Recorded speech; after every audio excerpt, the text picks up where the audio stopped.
بسم الله الرحمن الرحيم.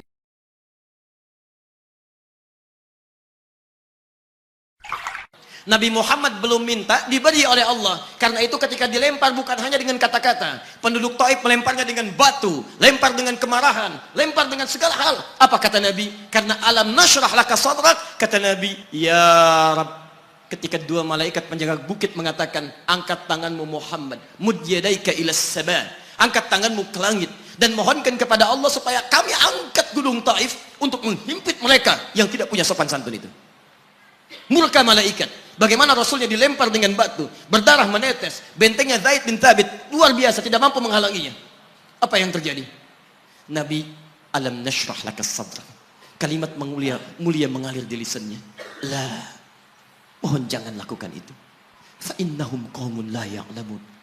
Mereka hanya belum mengetahui saja. Saya bermohon kepada Allah, kelak di bumi Taif ini akan nampak laki-laki, perempuan, besar, kecil, tua, muda yang akan mengatakan beriman kepada Allah dan Rasulnya. Lalu lantas beliau berkata kepada Allah dengan kalimat yang mengalir syahdu, dengan darah yang masih mengucur, dengan kalimat yang berbelas kepada Allah, Ilahi, ila man takiluni, am ila ba'idin yu'limuni, a ila qaribin yu'zini, fa ana radin ya Rab, ma lam taghdab alayya, la hawla wa la quwwata illa billah. Ilahi, duhai Allah, ila man takiluni, setelah dari sini yang saya dilempari, saya dihujat, kemana lagi engkau akan antarkan saya? A'ila qaribin yu'zini, apakah ke tempat yang dekat dari sini dan saya akan disakiti lagi?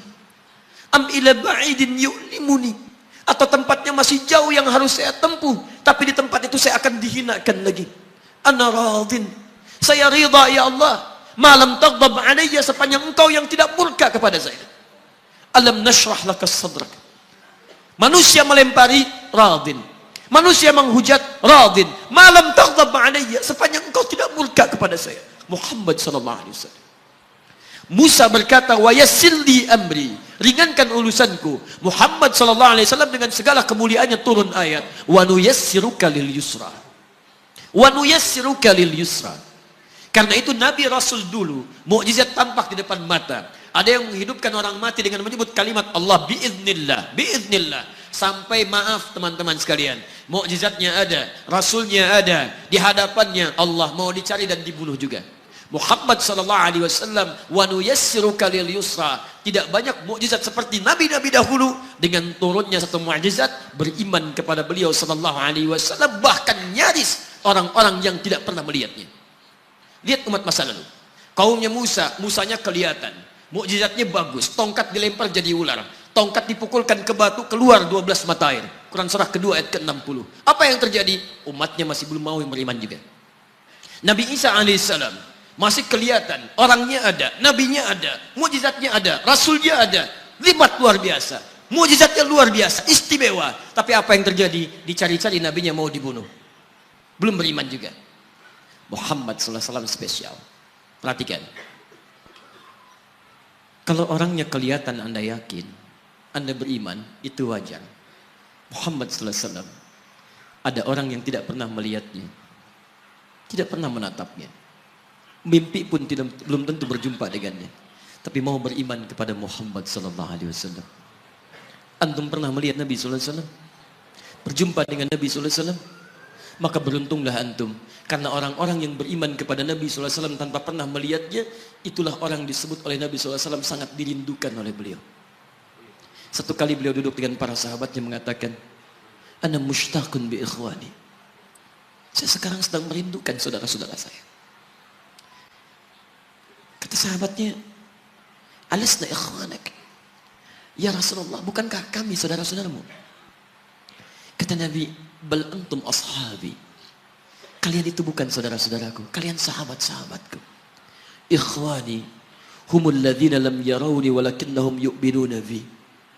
Saudara-saudaraku itu adalah orang-orang yang tidak pernah melihatku, tapi mereka mau beriman kepadaku. Jadi kalau Nabi saja merindukan antum, kenapa antum tidak merindukannya? Kalau Nabi menantikan kita di surga, kenapa kita tidak menjemput penantian itu? Karena itulah Muhammad sallallahu alaihi wasallam akan menjemput umatnya di surga dan tidak melangkahkan kaki ke dalamnya sebelum berkumpul umatnya dibimbing beliau oleh sallallahu alaihi wasallam ke surga. Allahumma salli wa sallim wa barik alaihi. Allahumma salli wa sallim wa barik alaihi. Allahumma salli wa sallim wa barik alaihi.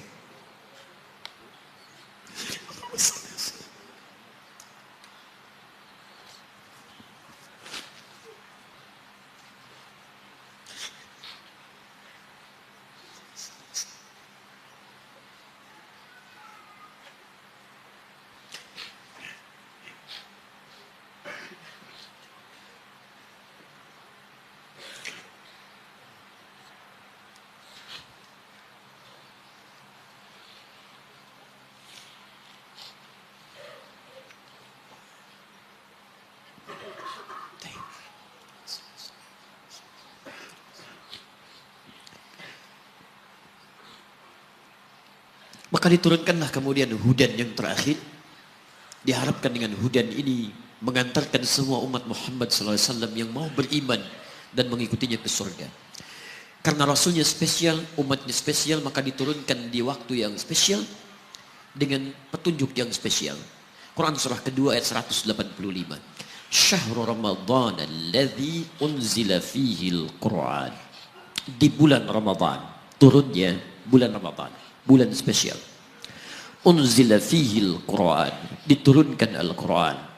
Apa fungsi Al-Quran itu? Ternyata bukan bacaan biasa.